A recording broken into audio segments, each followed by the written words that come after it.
Nomor 21 ini soal ujian nasional ya.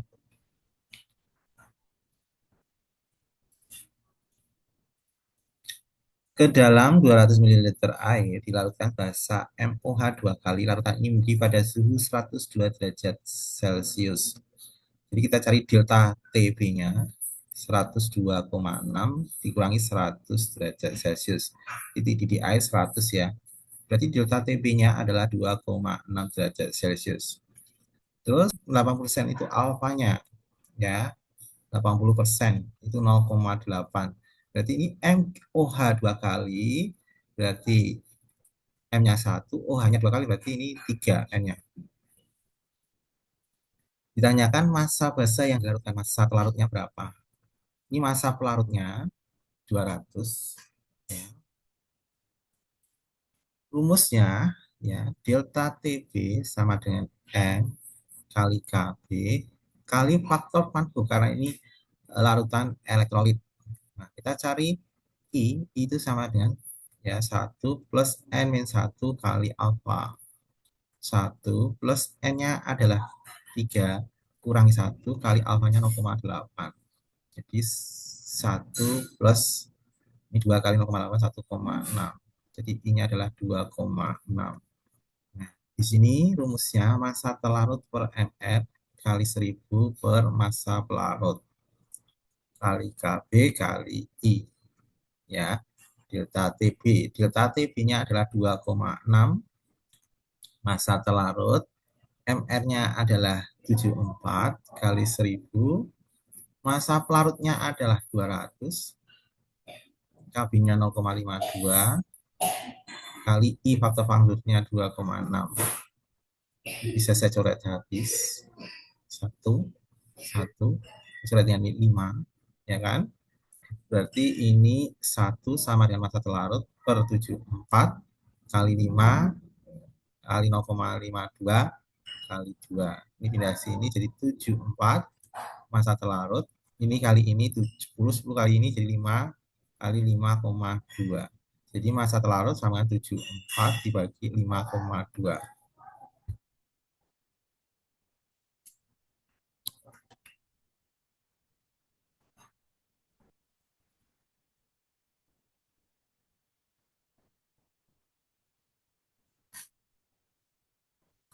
Nanti hitung dulu ya. Dapatnya 14. Nah,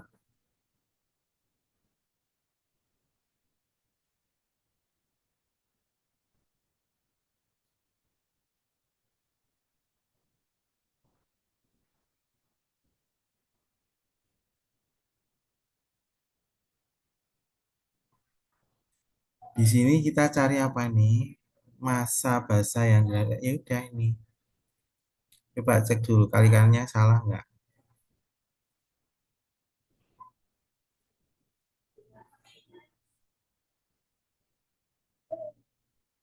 Bapak salah itu nggak?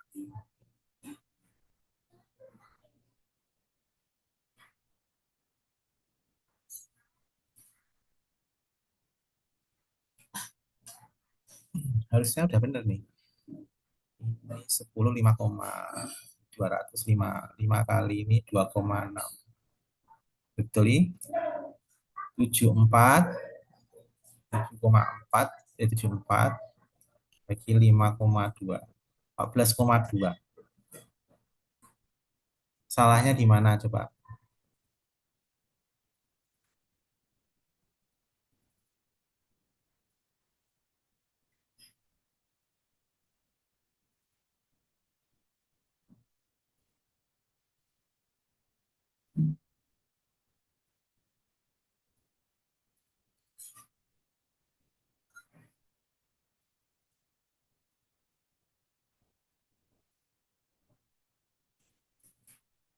Bentar, Bapak ada salah rumusnya nggak? Coba cek.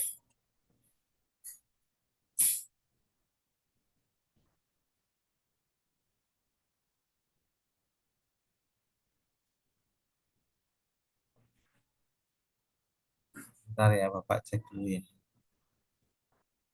Apa rumus saya salah ya?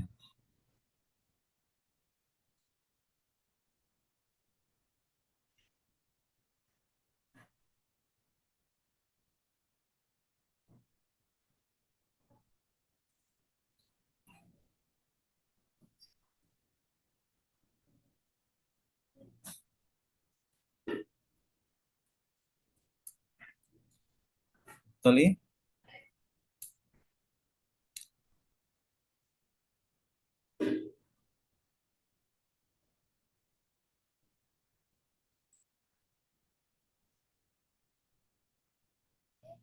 Mm, mm, mm. Sorry, sorry, sorry, sorry, sorry, sorry, sorry, sorry. Ini coret satu kok ini kali dua itu gimana? Kali satu ya. Ini kan satu kok jadi dua. Sorry, makanya nggak salah ya. Ini harusnya 5,2. 5 kali 0,52. Dapatnya 2,6. 2,6. 2,6. Sorry, nggak teliti. 2,6.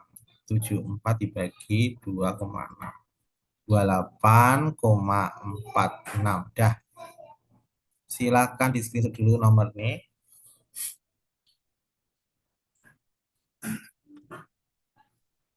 Sudah di screenshot ya, lanjut soal berikutnya ya. Lanjut. Seorang siswa melakukan percobaan memiliki titik beku CONH22 kali dalam lautan MgSO4 dua kali. Nah, di sini ada dua percobaan ya. Bisa menggunakan ini elektrolit, ini non elektrolit. Dititikkan titik beku urea adalah minus 1,86. Berarti kita gunakan salah satu aja, nggak usah semuanya. Kita gunakan urea saja ya. Kita ambil urea. Urea itu berarti delta TF-nya 1,86. Titik beku MgSO4 kita ambil satu sampel aja. Nanti jawabannya sama. Ya, saya gunakan urea aja ya. Masa jenis hasilnya ditanyakan benar-benar titik ketetapan titik KF-nya berapa. Nah, rumusnya kan kalau mencari delta TF sama dengan M kali KF. Delta TF itunya ini kan rumus 1000 per massa pelarut kali KF. Delta TF-nya 1,86. 1,86. 1,86 massa telarutnya di sini 5 ini 30 gram urea berarti massa telarutnya 30 per mr-nya urea, mr urea itu 60 kali 1000, massa pelarutnya ini 500 mili karena rho-nya 1, berarti ini ketemu nanti massanya rho kali V, berarti dapatnya 500 gram. 500 kali KF. Dicoret dengan ini 2, dicoret dengan ini 1/2, dicoret ini habis. Jadi 1,86 sama dengan KF-nya. KF-nya 1,86. Kalau kalian menggunakan satunya larutan MgSO4, kalau nanti menggunakan MgSO4 nanti KF-nya ketemu sama yaitu 1,86 karena tetapan itu nilainya tetap. Bisa menggunakan urea, bisa menggunakan MgSO4, salah satu aja sampel. Dah, screenshot dulu.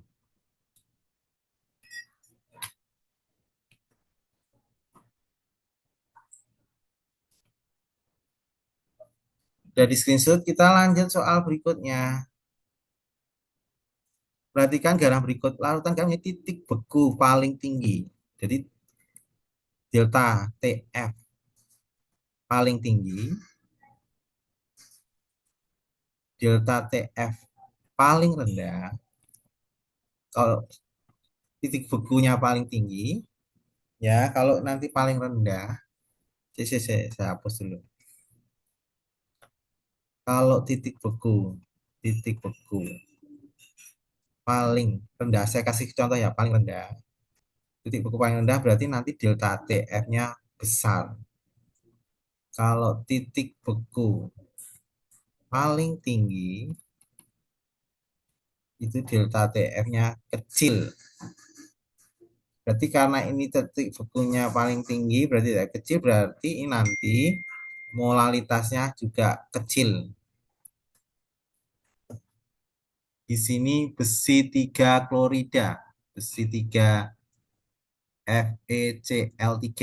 Berarti ini N-nya, Fe-nya 1, Cl-nya 3, berarti totalnya 4. Berarti nanti di 4 dikali 0,5, dapatnya 2 molal. Natrium sulfat, Na2SO4. Berarti N-nya ini 2, SO4-nya 1, berarti 3. Berarti ini 3 kali 0,5, 1,5. Ini magnesium nitrat. ya. Ini Mg NO3 dua kali. Jadi ini Mg1 NO3-nya 2, jadi N-nya 3. 3 kali 0,5, 1,5 M. Kalium iodida jadi Ki. Berarti N-nya 2. Nanti kalikan 0,5, 1 M. Aluminium sulfat. Aluminium sulfat itu Al, ya, Al2SO4 3 kali. Berarti ini N-nya, Al-nya 2, SO4-nya 3, N-nya 3, N-nya 5 kali 0,5, dapatnya 2,5. Berarti yang paling tinggi, titik beku paling tinggi, M-nya paling kecil, yang paling kecil adalah ini. Dapatnya adalah 4. Silakan screenshot dulu. Titik beku paling rendah itu delta TF-nya besar. Kalau titik bekunya paling tinggi, delta TF-nya kecil.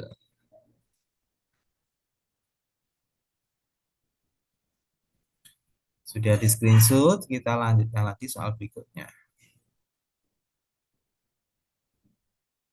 Bilangan oksidasi Cr pada CrO7 dengan K2CrO4 berturut-turut adalah, kita cari dulu Cr2O7 Ini totalnya min 2. Ya, O-nya ini min 2 kali 4 jadi minus 14. Berarti Cr-nya plus 12, tapi hati-hati. Sedangkan K2CrO4 berarti ini totalnya 0. K itu positif 1 kali 2 jadi positif 2. O itu negatif 2 kali 4 negatif 8. Berarti ini positif 6. Jadi jawabannya CR-nya ini positif 6 semua. Silahkan di screenshot dulu.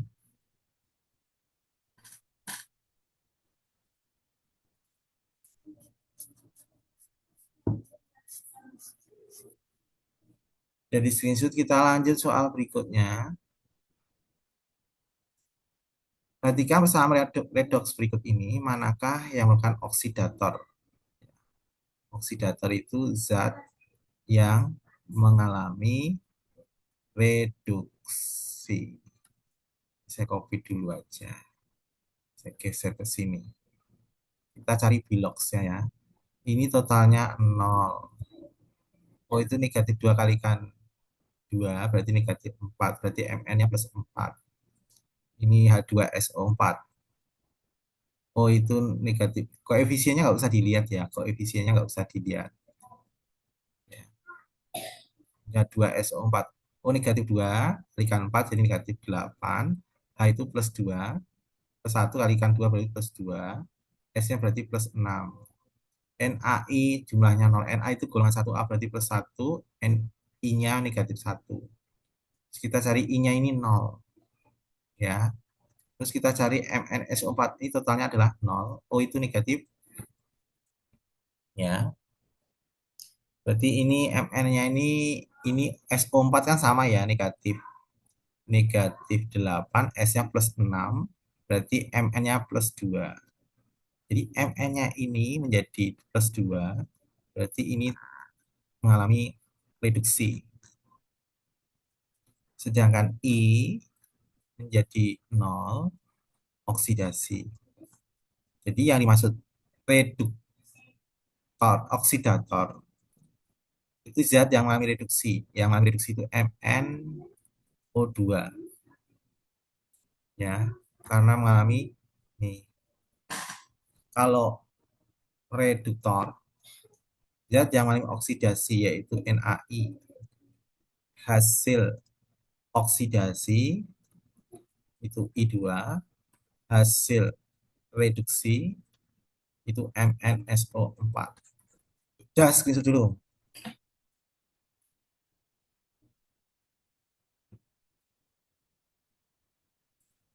Jadi screenshot, kita lanjut soal berikutnya ya. Lanjut ya.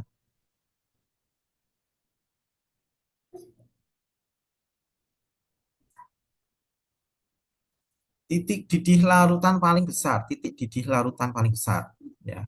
Titik didih itu berarti titik delta TB-nya besar. Nah, delta TB itu sama dengan M kali KF. Kalau delta TB-nya besar, berarti KB ya. M-nya besar, molalnya besar. Nah, padahal molar sendiri rumusnya massa telarut per mr kali 1000 telarutnya harus besar. Jadi kalau ini harus besar. Jadi kalau delta TB-nya besar, M-nya besar, maka massa telarutnya harus besar. Nah, yang terlarut itu bulatan hitam. Berarti supaya telarutnya besar berarti bulatan hitam paling banyak supaya menghasilkan MT-nya, massa telarutnya besar. Jadi massa telarut besar berarti bulatan hitam besar, paling banyak karena yang bulat hitam itu terlarut. Yang paling banyak itu ini ada 4 bulatan hitamnya, ini ada 5 bulatan hitamnya, ini ada 3, ini ada 2, ini satu. Berarti jawabannya 2. Silahkan screenshot dulu.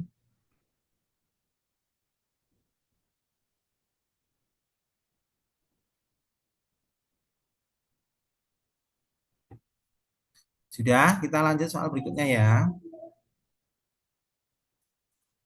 Gambar berikut menekan partikel zat larut dan pelarut yang bukan sebenarnya. Tekanan uap larutan paling kecil. Tekanan uap larutan P itu rumusnya X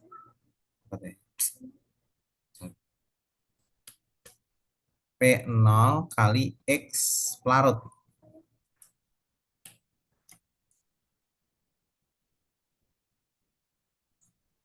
Jadi P X pelarut. Nah, P sama dengan P0 kali X pelarut itu berarti N per X pelarut sama dengan NP per NP plus NT. Jadi kesimpulannya, supaya tekanan uapnya ini kecil, maka berarti pelarutnya kecil, berarti intinya cari jumlah pelarut sedikit. Nah, pelarutnya itu bulatan hitam.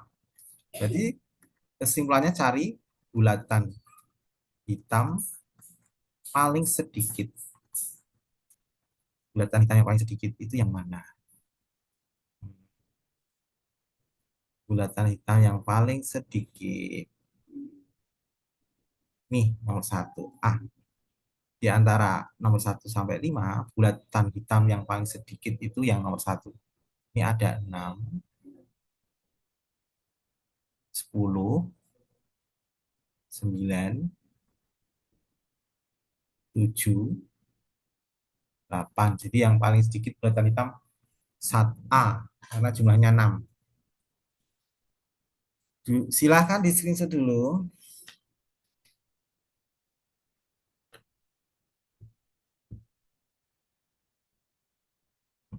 Kalau sudah, kita lanjutkan lagi soal berikutnya.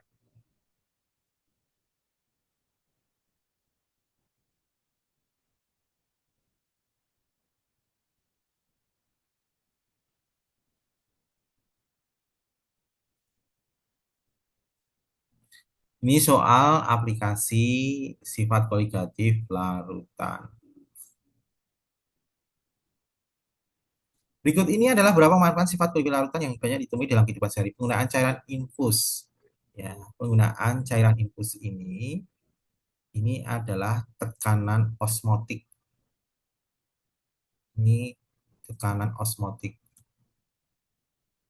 Pembuatan cairan pendingin pada es putar ini penurunan titik beku. Penggunaan obat tetes mata ini tekanan osmotik. Pencairan salju dengan garam itu adalah penurunan titik beku. Pemberian garam pada lintah ini tekanan osmotik. Jadi yang termasuk penurunan titik beku itu nomor 2 dan 4. Screenshot dulu.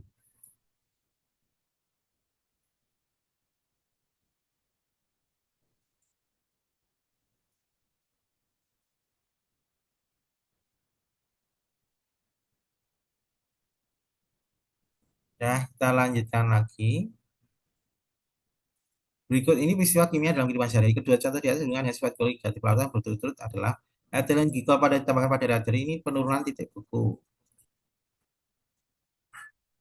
Desalinasi air laut ini Ini proses penyulingan air laut menjadi air murni namanya osmosis balik.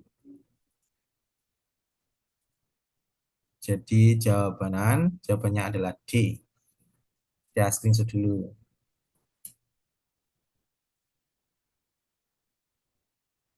Kita lanjut soal berikutnya.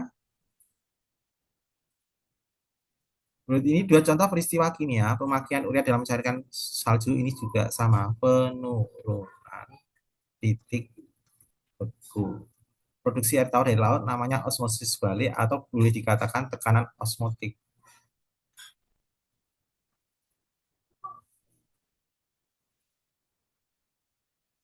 Jawabannya A. Silakan screenshot dulu.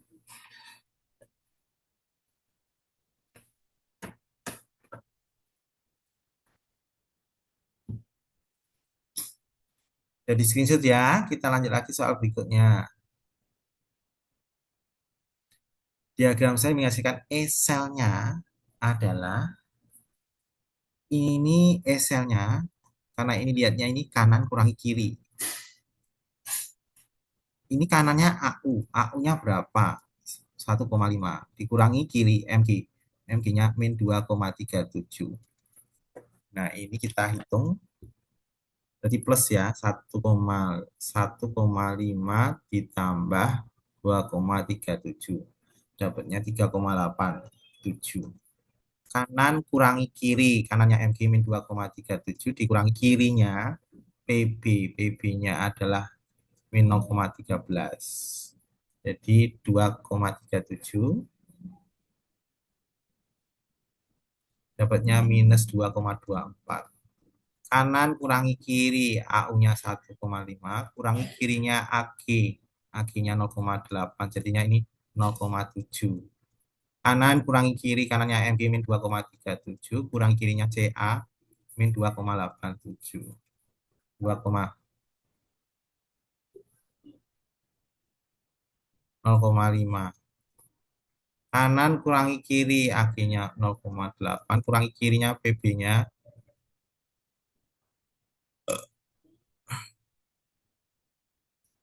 ini 0,93. Berarti yang terbesar itu yang ini. Jawabannya A. Screenshot dulu.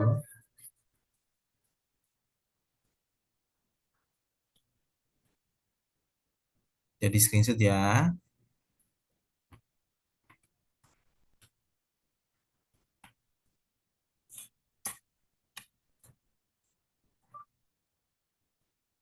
Kita lanjut soal berikutnya.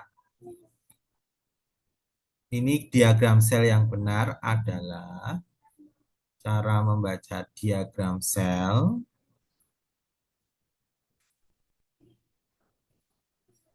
Ini panahnya kan ke kanan. Berarti ini itu anoda. Ini katoda. Katoda itu mengalami reduksi, anoda itu mengalami oksidasi. Ya. Membuat diagram selnya sebelah kanan katoda, sebelah kiri anoda. Anoda itu oksidasi, kenaikan bilangan oksidasi. Berarti kalau Zn menjadi Zn2+, ini naik. Katoda itu mengalami reduksi, berarti Fe2+ menjadi Fe. Dari plus 2 jadi 0, menurun. Ini reduksi, ini oksidasi. Ya, jadi jawabannya seperti ini. Jadi jawabannya yang mana? Ini hati-hati. Depannya ini Zn ini salah. Salah. Zn2+ salah. Ini salah nih. Jawabannya D. Zn2+, Fe2+ jadi Fe. Udah screenshot dulu nomor nih.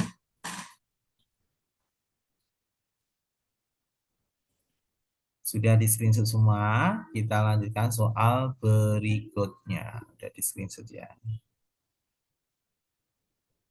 Besar potensial sel pada ini. Coba kita cek ini min 1 ini jadi 0. Min 1 jadi 0, berarti mengalami apa ini? Ya, min 1 jadi 0, berarti ini oksidasi. Berarti E selnya itu kan E reduksi, kurangi E oksidasi. Nah, oksidasinya itu miliknya I, ya, miliknya I. Sedangkan reduksinya berarti miliknya F. Berarti E-nya F positif 2,87 dikurangi I 0,54. 2,87 dikurangi 0,5. Dapatnya 2,33 positif. Nah, ini F-nya 0, ya 0 jadi min 1. Berarti ini ya reduksi. Nah, dah screenshot dulu. Ini bentar lagi mati, nanti sambung kembali ya karena kurang dari 1 menit. Sudah di screenshot semua, kita lanjut soal berikutnya ya.